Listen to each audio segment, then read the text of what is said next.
Again, good day to everyone.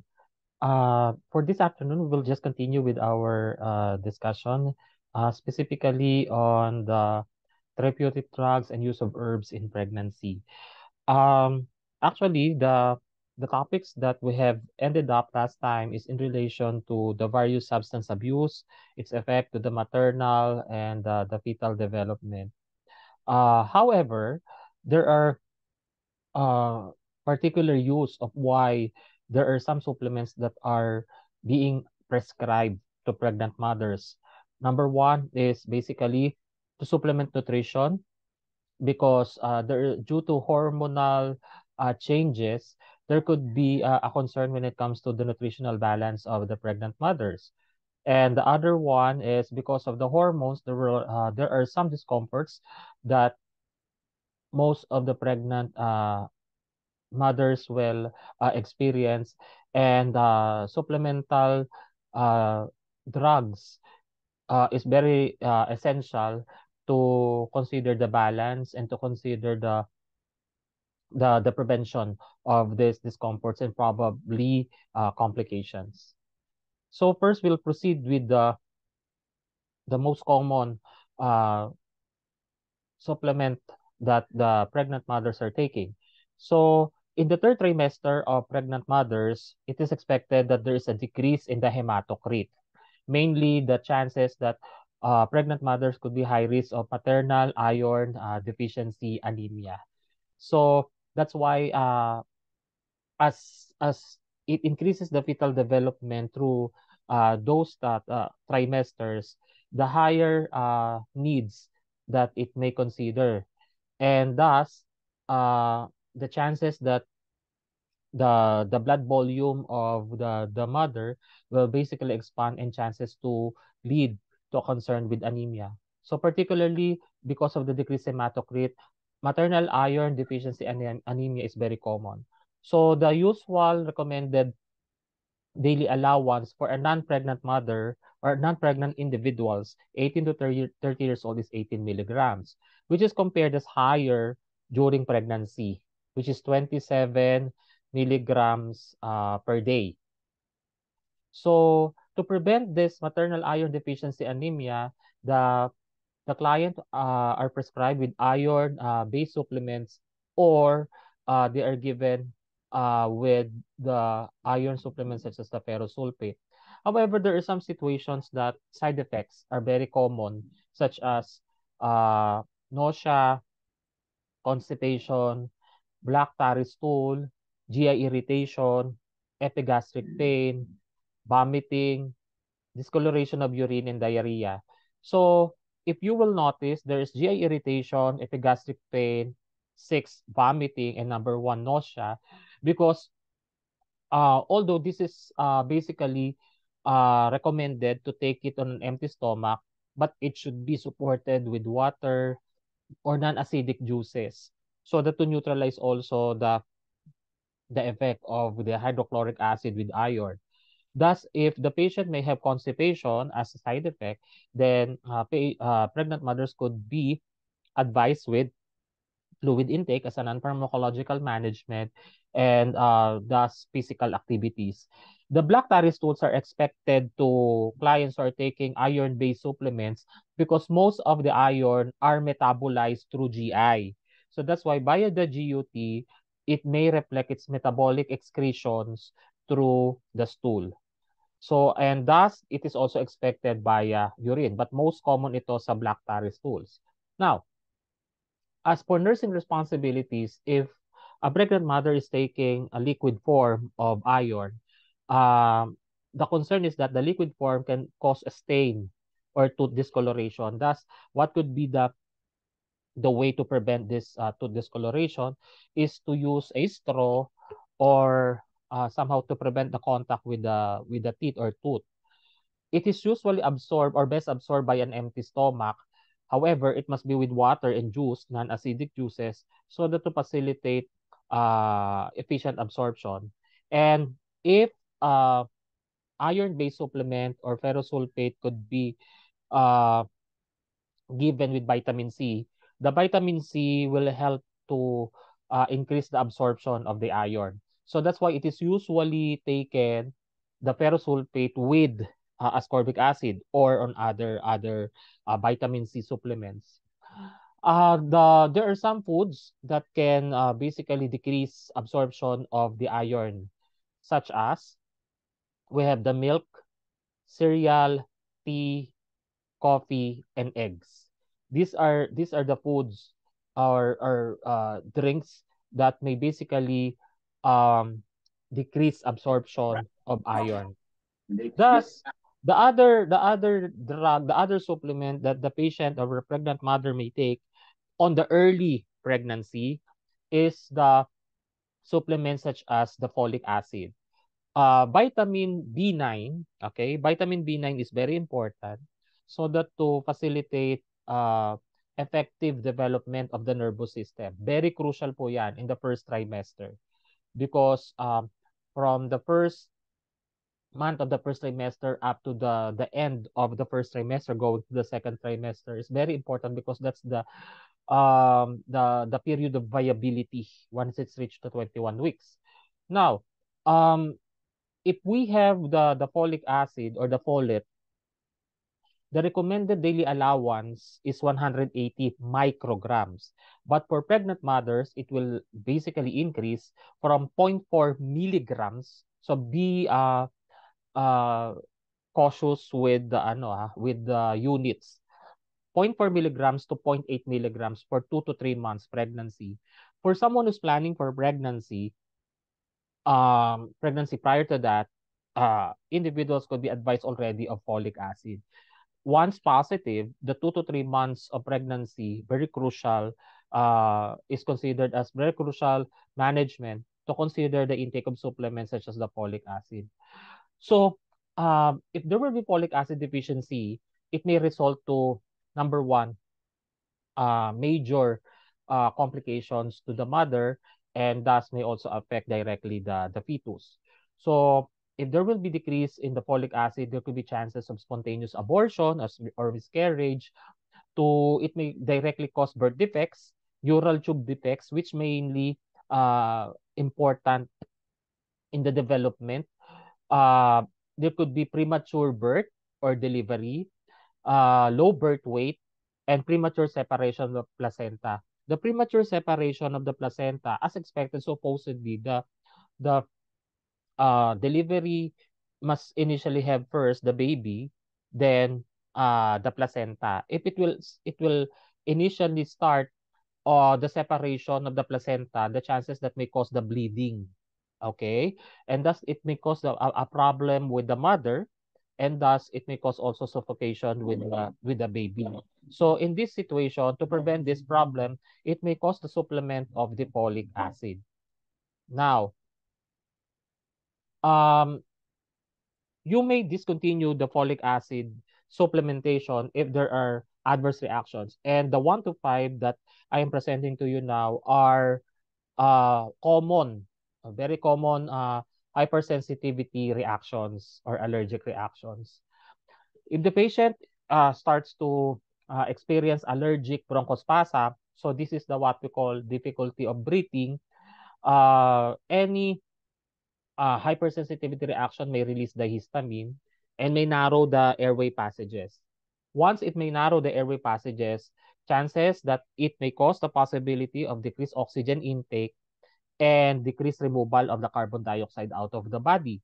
So that's the start that it will continue to narrow the bronchial smooth muscle.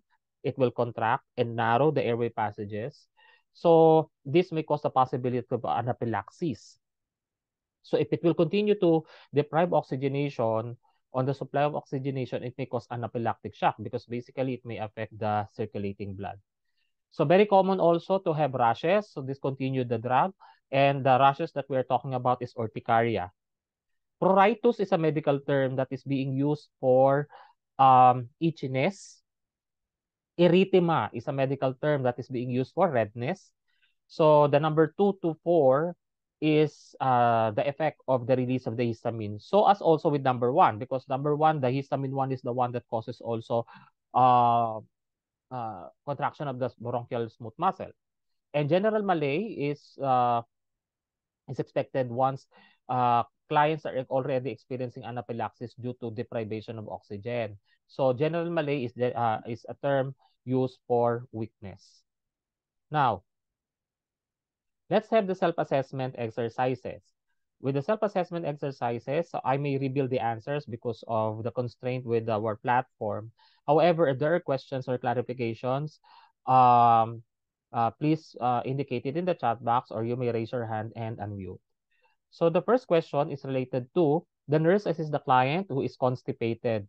She will consider drug action due to expected physiologic changes. So we have discussed the physiologic changes during pregnancy and its effect to drug absorption. So constipation is usually expected of physiologic changes during pregnancy. Is it due to increased gastric pH?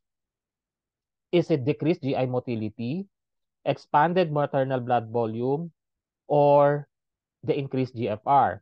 If we're talking about increased gastric pH, the chances that the gastric or the acid-base status of the stomach is more acidic, decreased GI motility, the intestinal muscles decrease its contraction, expanded maternal blood volume, so chances that the increased blood volume is necessary to support the fetal circulation. And letter D, increased glomerulofiltrate rate. The glomerulofiltrate rate is necessary for the renal functioning. Thus, pregnant mothers may increase its excretion of fluids via urine. So since we're talking about constipated, A, B, C, and D, the most expected physiologic function that is connected with constipation is related to intestinal. So we'll remove the increased gastric pH, the blood volume, and the increased GFR. So the answer is decreased gastrointestinal motility. That's why it is expected that pregnant mothers are advised to engage into physical activities and have increased fluid intake. Next. Next is the nurse assists the pregnant client on her early third trimester. She's expected to be risk of maternal iron deficiency anemia. So, this is due to what? Based from the physiologic. Is it alteration in clearance of drugs? Letter B, it's decreased hematocrit. Letter C, increased renal perfusion. Or letter D, altered GI motility. If we're talking about anemia, so obviously this is related to circulation. So letter A, alteration in clearance of the drugs is related to metabolism. So basically it's on the kidney. Letter D, it's related to GI motility. So this is related to intestinal contraction. So letter B and letter C are related to blood, because whenever you will encounter perfusion, this is directly related to blood. Now, in this perspective, if we talk about the increased renal perfusion, it's related to kidney. However, the most that had been considered specifically in the blood component that causes iron deficiency anemia is decreased hematocrit. Next question. The nurse will carry out prescribed medication of the pregnant client FDA risk category. So we have discussed the various categories. Okay, we have category A, B, C, D, and X. So this may depend specifically on the number of studies, the adequacy of the studies. Second is its effect to the mother and the fetus, and if there are evidences basically of birth defects.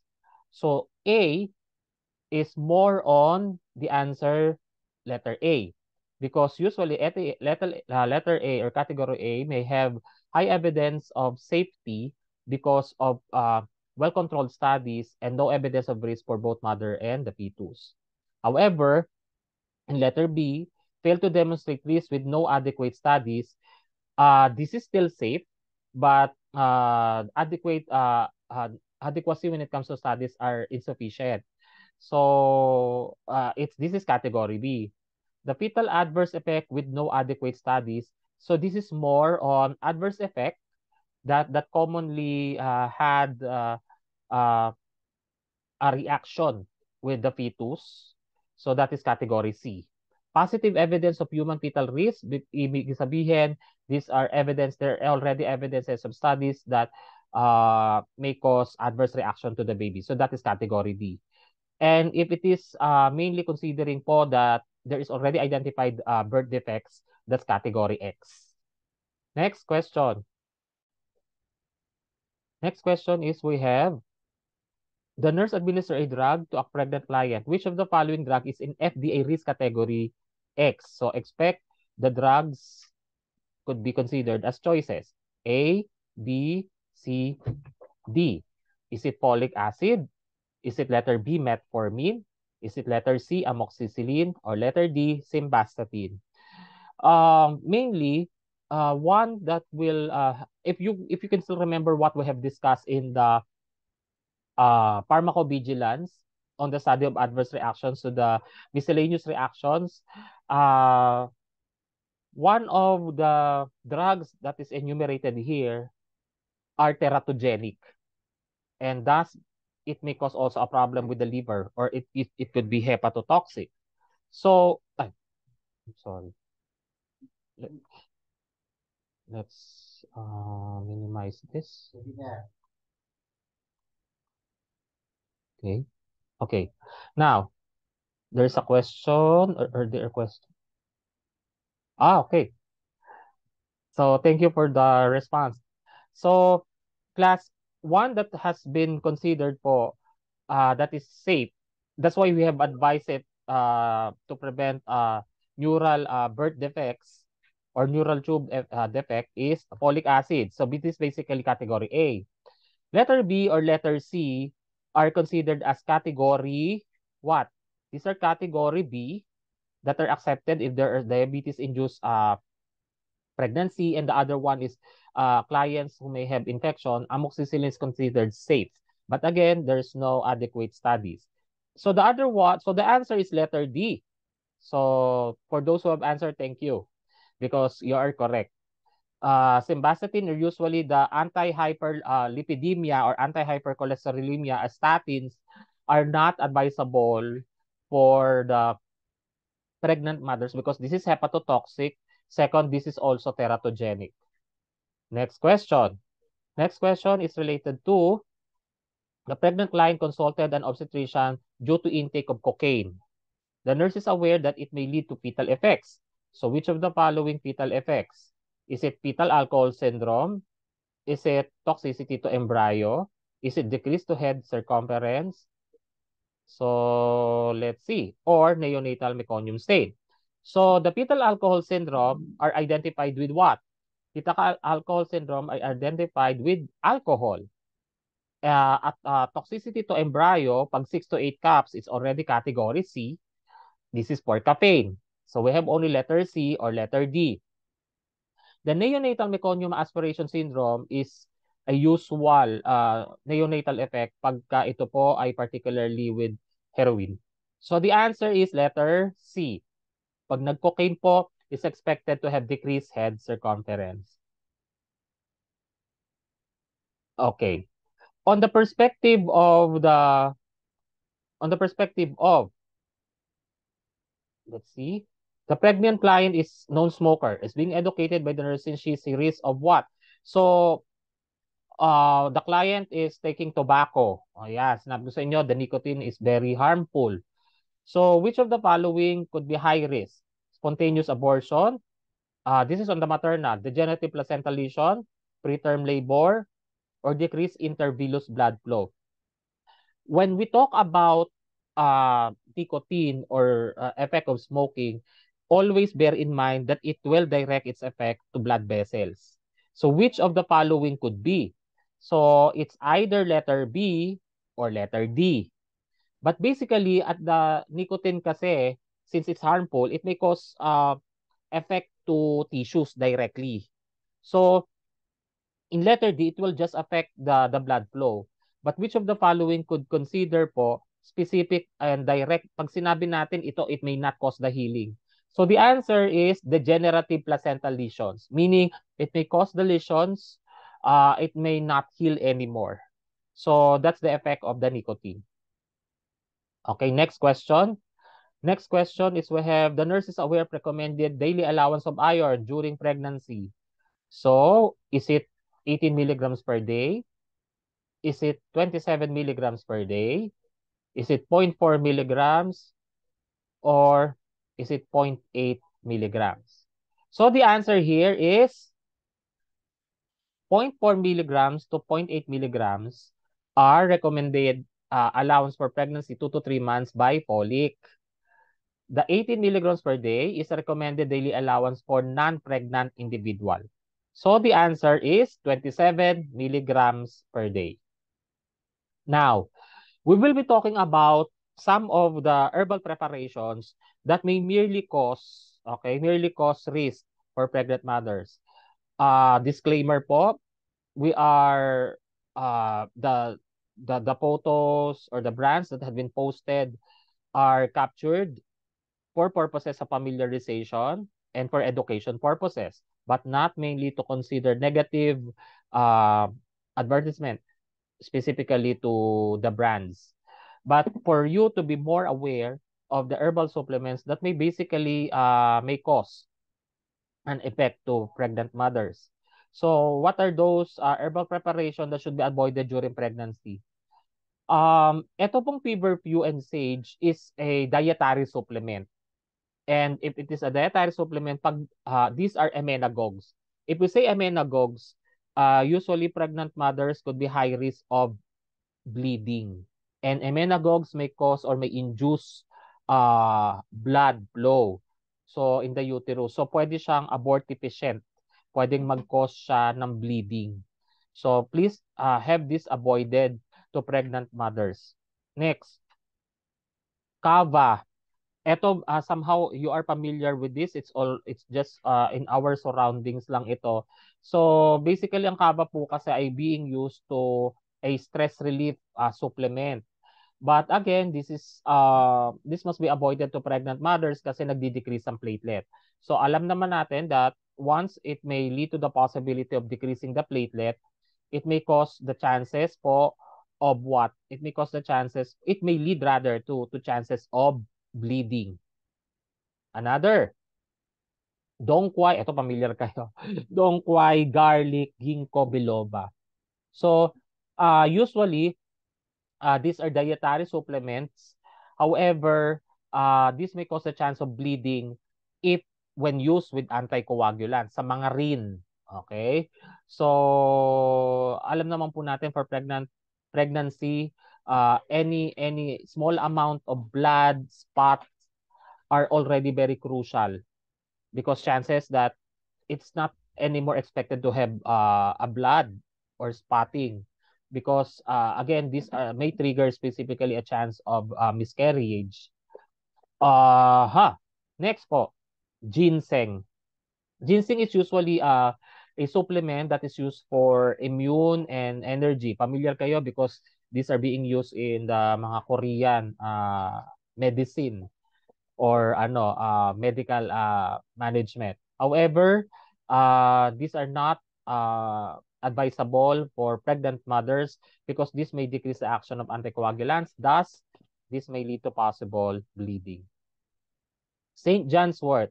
Ang St. John's wort naman ay a supplement, a herbal supplement that basically supports po anxiety, mood, balance.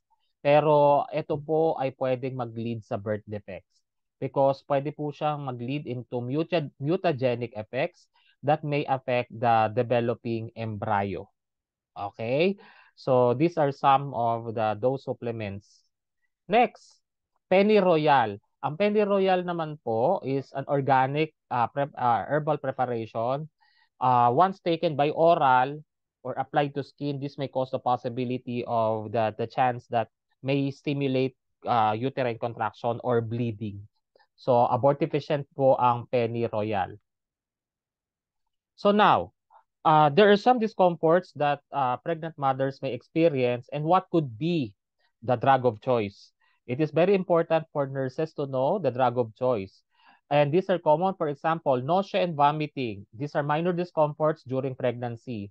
Ang nausea and vomiting po ay nangyayari because of hormones. Thus, this may cause the possibility of the hydrochloric acid stimulation. So ano po ang pwedeng ma-consider for nausea and vomiting? Okay. Okay. So merong question dito, Sir, ano po ang side effect ng ginkgo biloba if ever na-stop po sa pag-take? Actually naman po, kung mag-start po ng pag-take nito, this may cause the possibility po na if we are referring to the side effect of the ginkgo biloba, we need to consider po agad the bleeding and the clotting factor to be tested. Okay? Then other than that, this if may nag-cause ng bleeding, then this may need high level of medical attention. Other than that, may mga situations, ayan. So, di ba din meron to sa mga milk? Yan. Ito po, it's a different degree kung ang ginkgo biloba ay taken po directly, yung pinakuluan or direct. But if it will be mixed with food or content ng food, it may possibly not have a direct effect. Pero as much as possible, since aware na tayo that this may lead to a possible effect sa body even in a small amount, alam po natin that this may cause an effect in the platelet. If supplement po siya, okay, if supplement, possibly you need to take into consideration po na i-hold. If for pregnant or lalo na pag may mga bleeding disorders. Kasi lalong-lalo na pag ang patient nyo po ay nagtitake ng anticoagulant o yung mga RINs, possibly may lead sa bleeding. Okay? So, now, let's proceed with the nausea and vomiting. So, ang drug of choice po sa nausea and vomiting po ay vitamin B6. Category A siya, safe. Okay? Remember this pyridoxine po. Vitamin B6 pag nausea and vomiting. Ang mga non-pharmacological management natin dyan ay basically more on what? It's more on the, uh, what you call this? Crackers, uh, small frequent feeding, tapos increase fluid intake, avoid mga spicy foods that may trigger vomiting. So yun yung usual. If kung for example po, eto po if for example wala pong vitamin B6, the usual drug po na binibigay ay may component ng pyridoxine at saka antihistamine. So ito yung may mga amine sa huli. Okay? Ang ginagawa kasi ng ang ginagawa kasi ng amine, usually ito po ay hold po particularly ng production of hydrochloric acid. However, this is different from H2 So that's why ang sinasabi nating H1 receptor dito is basically the one that triggers the vomiting.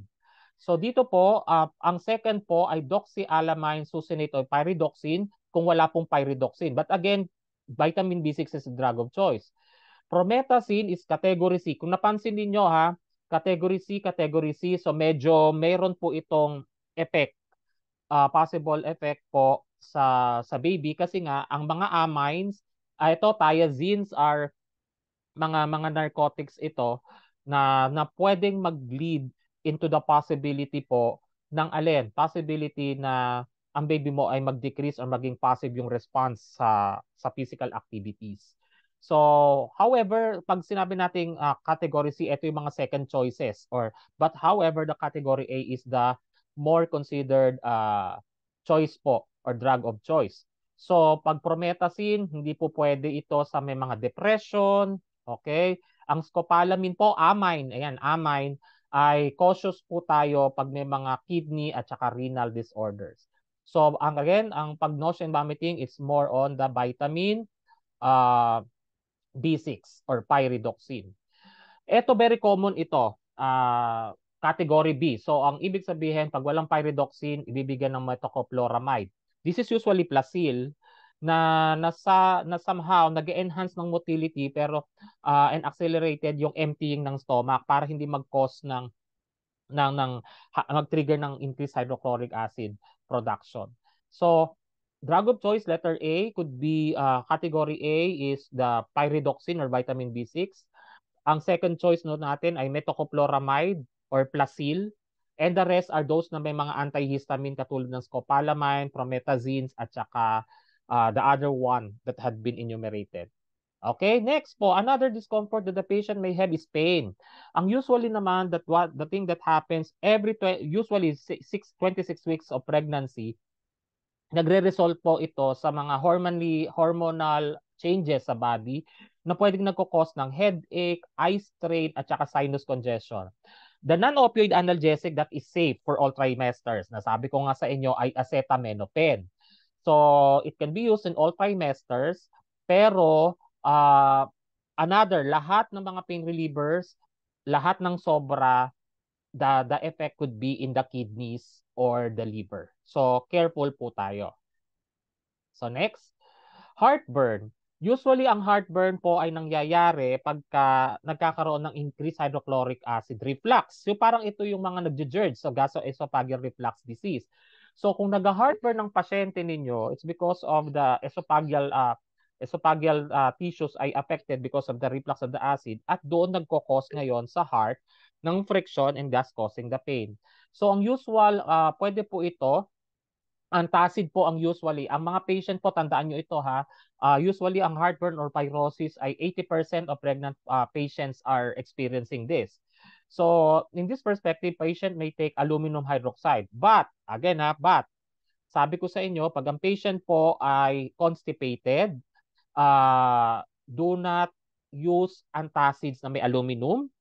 Another is, kung ang patient naman po ay may diarrhea, do not use antacids na may magnesium. Okay?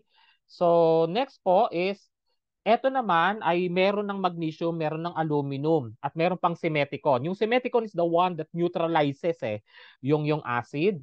However, may category C siya.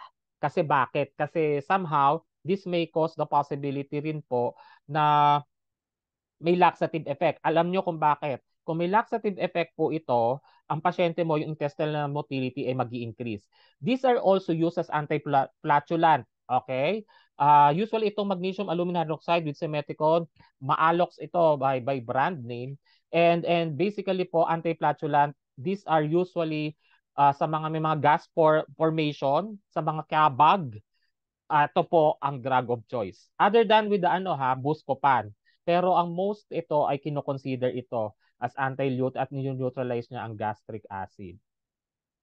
Okay? So, we have already the acetaminophen. Okay. So, we have remaining 2 minutes and 30 seconds. So, I will end it with this slide probably and change again to another platform. Again, the next drugs that we will continue to discuss ay there are some instances that clients experiences preterm labor. Okay? Pag sinabi nating preterm labor, ito po yung may spotting, nag-open na yung cervix, nagko-contract. Yung somehow na nagko-cause ng paninigas ng abdominal area. And that is uterine contraction. And usually it happens 20 to 37 weeks. Pag nangyari ito, it may trigger possibility kasi na mag-cause yan ng what? Ng premature delivery. And to control yung uterine contraction, usually it's patient will be advised on complete bed rest. Tapos, the drug that will be given to patients are what we call tocolytic. So, lytic, pag sinabi nating lytic, prevent, inhibit. Toco is related to uterine muscle contraction. So, that is the term being used. Patients may undergo tocolytic therapy to decrease uterine muscle contraction. So, pagka opposite naman, may mga situations na pag nag-deliver ng baby and may cause the possibility to mag-relax yung uterus at mag-cause ng bleeding, ang kabaliktaran naman ay uterotropic. So, tocolytic naman is the one that prevents or decrease uterine muscle contraction. Okay? So, since we have already 1 minute, I may stop my sharing. Sorry for the inconveniences. We need to transfer to another platform. I'll create another Zoom so that we'll continue with our discussion. So, sorry for the inconvenience and I'll post it in our chat box. Thank you.